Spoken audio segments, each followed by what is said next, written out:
So if you've spent enough time around cars, you have a story about the first car that made you realize that you were no longer scared of a wrench. Today's episode is about cars every beginner can learn from and actually enjoy. And if you're shopping for your first project car now, there's probably a good chance that you're looking at the wrong one. These are the 5 that are actually going to make sense for you. Welcome to Off Camber. So we got to go over 3 quick ground rules just to kind of establish what this thing's about. They have to be under 15,000. That doesn't mean outliers. That doesn't mean the random one here and there. That means you have to be able to actually find these things under 15 grand. Number 2, parts availability. That doesn't mean you have to search the internet and buy them from foreign countries. That means that you can go on Rock Auto, AutoZone, any of those sites and find them. Do they have spare parts in junkyards? That's the type of parts availability we're talking about, which is gonna rule out a lot of cars, including some of my favorites. Number 3, you gotta learn something from this car. That doesn't mean just surviving your mistakes in order to move on to the next car. That means actually learning something that you can apply to cars moving forward. That being said, some of you guys are gonna absolutely hate me for my number 1 pick, but you wanna know what? I'm here for it and I'm ready to get drug in the comments. Let's get to the video.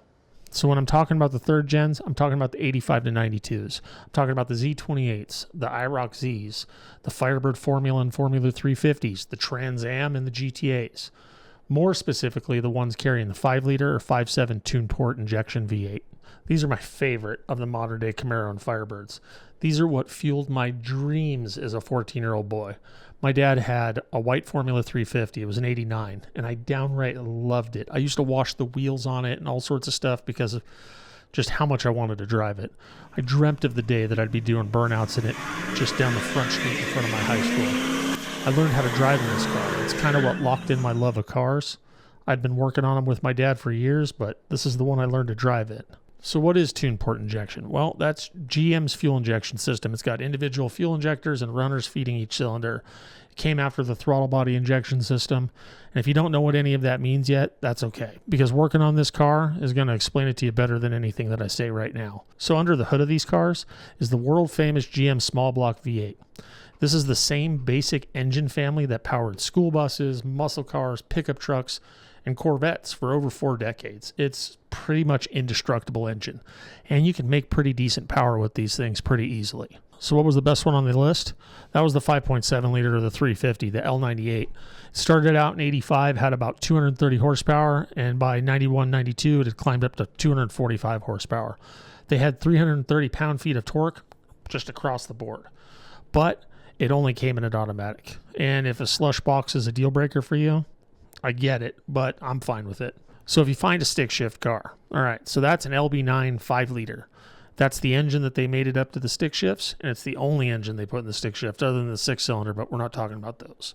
The power levels on those range from about 190 horsepower to 220 horsepower, depending on the year and the gearbox.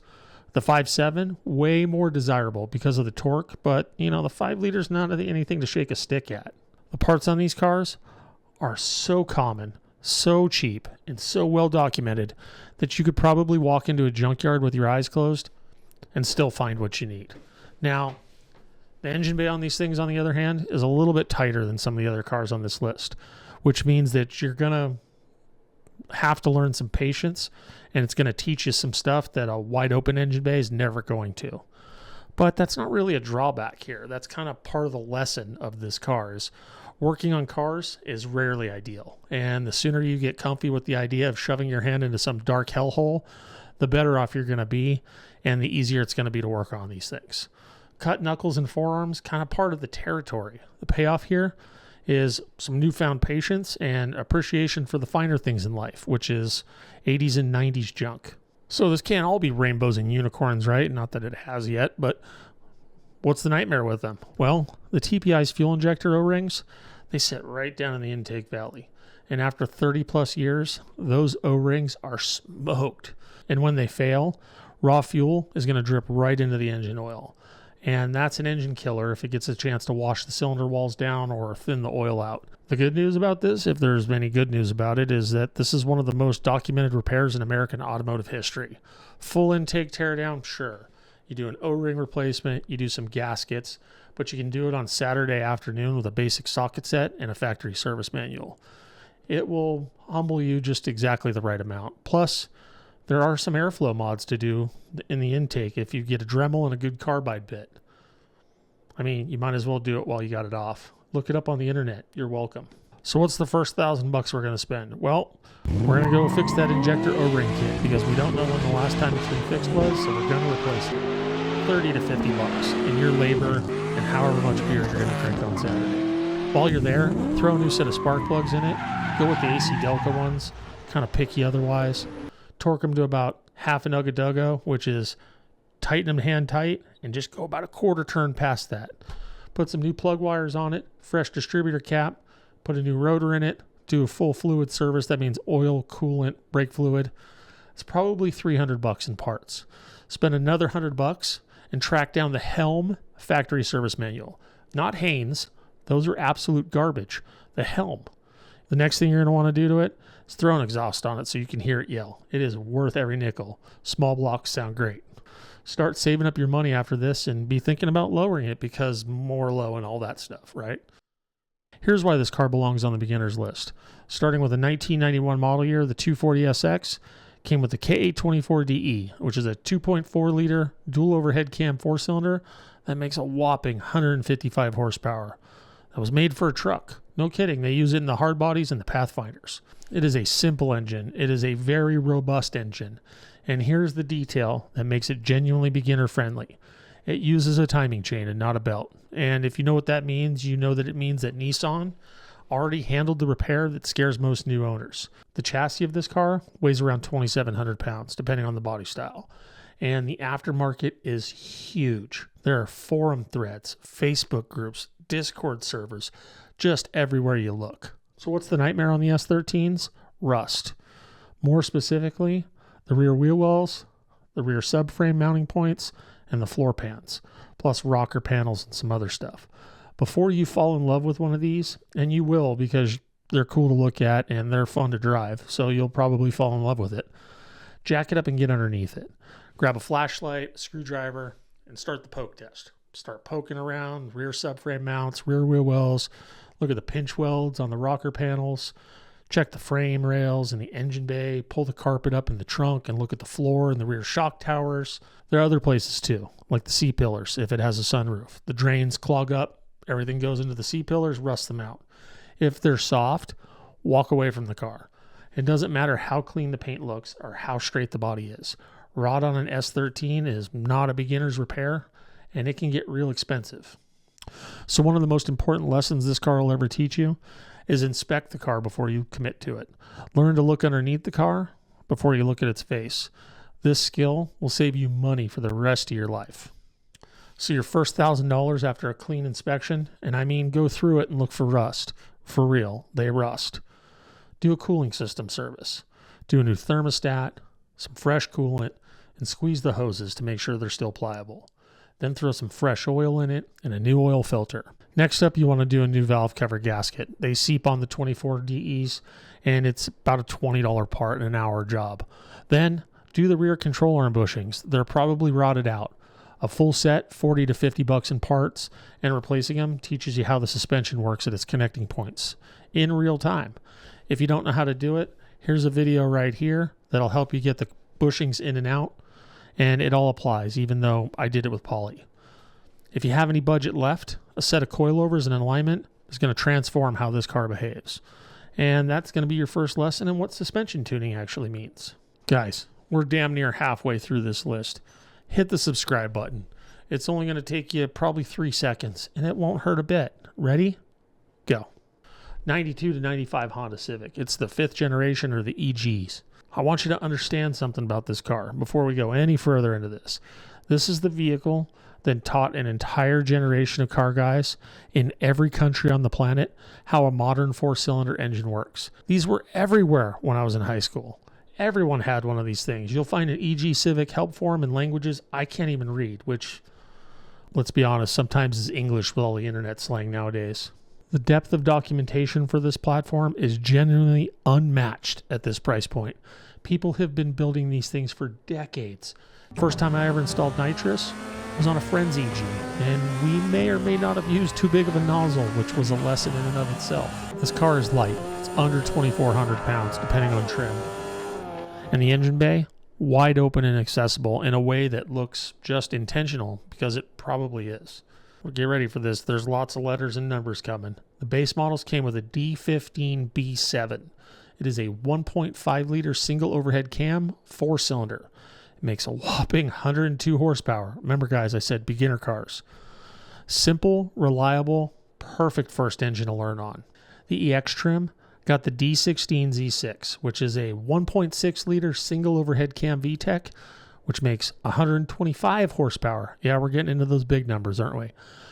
And if you find a Civic Si out there, you get the B16 A3, a 1.6 liter dual overhead cam VTEC, also 125 horsepower, just has more cams and more valves. Now remember, for a beginner, which is our 16-year-old kids, because let's be honest, we're all old enough to have kids, right? But for a beginner, any of these are a great starting point. The D-Series engines, simple. They're a single overhead cam engine and everything is documented front to back. B16A3 introduces you to the dual overhead cam world with variable valve timing. That's VTEC, right? And that knowledge is going to transfer to every single modern car built in the last 25 years. And the parts for this thing, we're talking about O'Reilly, AutoZone, Rock Auto, next day delivery on Amazon, and at prices that won't hurt too bad. This car is the opposite of financial punishment. There's a huge community around them too, just like the S13. So what's the nightmare with this thing? This is the timing belts, right? Every single Honda from this era with a belt-driven camshaft has this as a mandatory service item. And the consequences of missing it are pretty catastrophic. I mean, we're talking about bent valves and destroyed engines. The B16A3 is an interference engine. And when that belt breaks, the pistons meet the valves. And it's all good news if only the valves are bent. The factory service interval for this is 60,000 miles or 7 years, whichever comes first. And on a 30-year-old car, that's a Civic, you can probably bet that you should do that if it hasn't been done. It's going to teach you exactly how an engine's timing system works, and you'll never be afraid of a timing belt job on any car you own ever again. Second thing, on VTEC models, the VTEC solenoid has a small screen, and it clogs with sludge from bad oil change intervals. So you can clean it yourself in about 20 minutes for $0. Make sure to check it. So the first $1,000 on this thing, we're going to get the Gates or the Aisin timing belt with that water pump. We're talking $200 to $300. New thermostat, $15. Some fresh coolant, NGK spark plugs, some new spark plug wires. Bleed the brake system, put some fresh brake fluid in there, and if you have VTEC, clean the solenoid screen. Then, what's my advice? You're going to have enough money left over, go find some Tane coilovers. Throw them on there. Buy them brand new. You can get them anywhere from about $700 to $900, and you get some more low. So some of you already knew this car was coming, and some of you are typing on your keyboards currently, or your phones, or whatever you're using, about why this thing should actually be number one. But hang on for a second, give me a chance to explain. This thing's a 302 cubic inch pushrod V8 with 225 horsepower and 300 pound-feet of torque. The parts are so common that you can walk into just about any O'Reilly's and find them.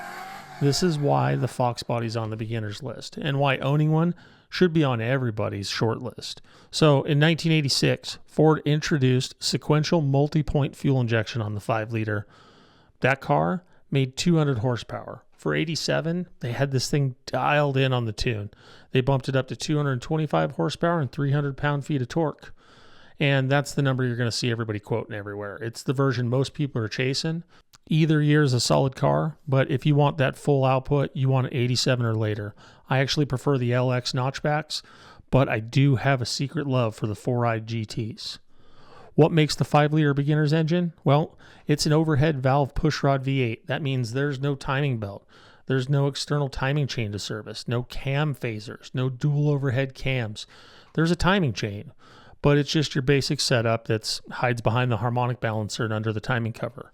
The top end of this engine, the intake manifold, cylinder heads, valve covers, all that stuff sits right in front of you in a wide open accessible engine bay, just like an open ass textbook. The manual transmission cars, again, Borg-Warner T5 5-speed, one of the most well-documented manual transmissions in American history. The aftermarket, super deep for these cars. Huge scene around them.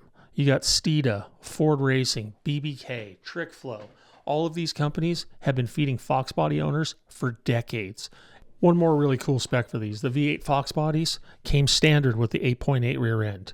It is a very strong, very well supported rear end. It has enormous amounts of aftermarket support. Parts are everywhere and they're cheap. The V6 cars, though, got the 7.5 inch rear end. So make sure you learn how to check axle tags. And once you learn how to check axle tags, it will always matter to you. Trust me. All right. So what's the nightmare on these things? Well, it's actually not really a nightmare. It's just that Ford built this chassis on an economy car platform. So the chassis flexes. It's going to twist and flex under hard acceleration, any type of cornering, and you're going to feel it as a shudder through the body. I mean, you can feel it. It goes, right? You park the thing on a lift, and you can actually watch the door gaps change.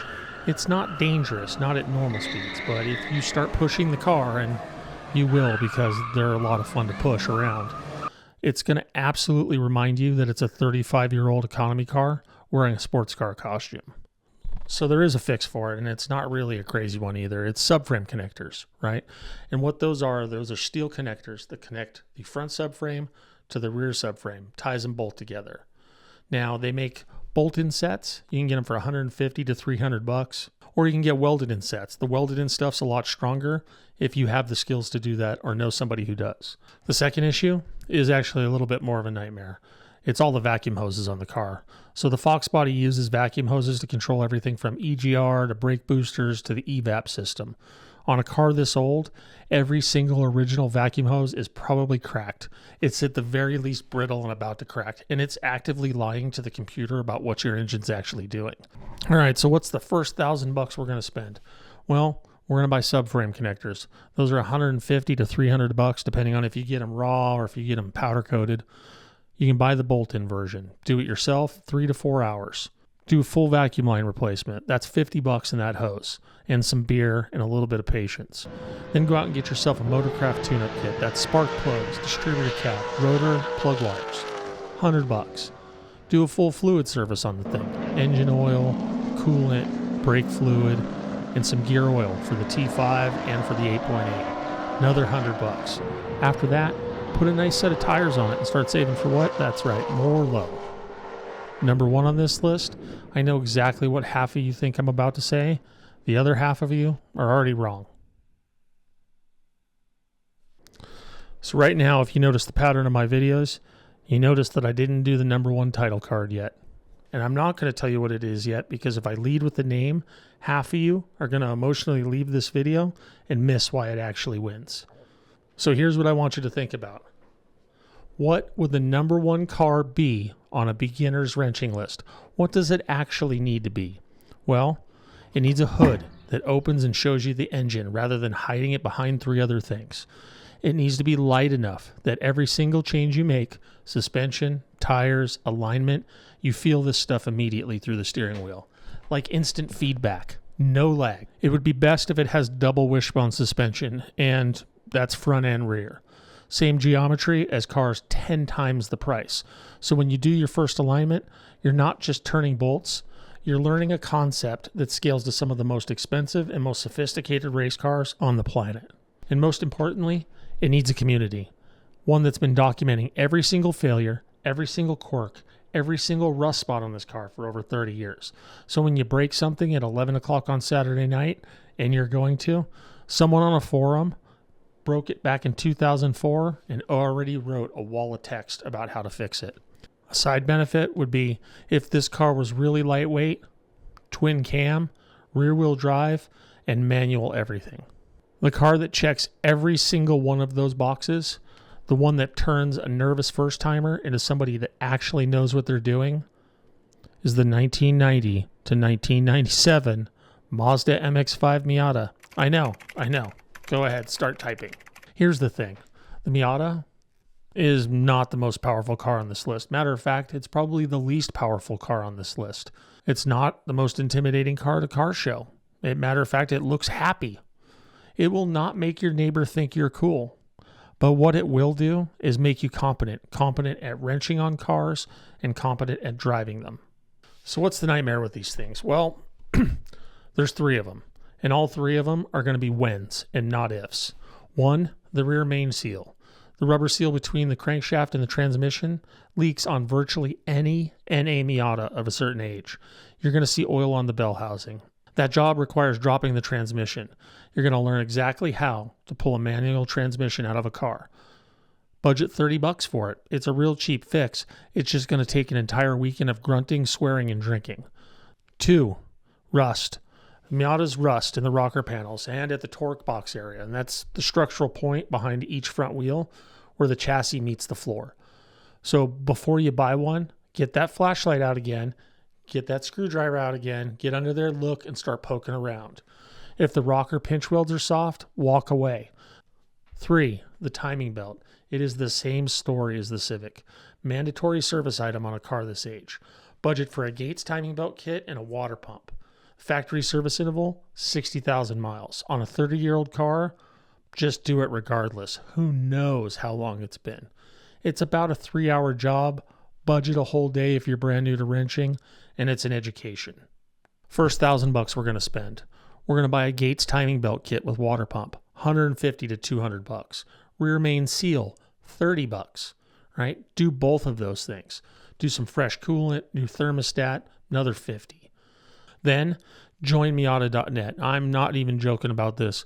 Post a question as a first timer and you're going to get real answers from people who've been doing this since the car was brand new. Do I have to say what the final mod is? You will do every single service item on this car yourself. You will drop a transmission. You will replace the rear main seal. You'll do a timing belt. You'll chase down a rough spot. And on the other side of that, you'll know things about cars that people twice your age don't. And that's the trade-off. A little bit less bravado, more knowledge. And right now, you can still find super, super clean ones for under 10 grand. They're a little bit higher mileage, but if you're changing all this stuff anyways, what does it matter? But that window, I'm going to tell you, a lot like a convertible top on a cold day, is closing. If I had to recommend one of these cars to a kid off the street that wanted to get into building cars, the Miata would be it 100% of the time. There's just parts availability, the community around it, everything is super easy on these cars. I know there's about 1 million of you that want to tell me how wrong I am in the comments, insult my hair, tell me I don't know anything. Go ahead. I'll be down there. I'm waiting for you. And thank you guys for staying. If you haven't subscribed yet, go ahead and do it. Check out some of the other videos we got on the channel, and just know that we're growing every day. Thanks for coming. Hope you enjoyed your time here, and we'll see you next time on Off Camera.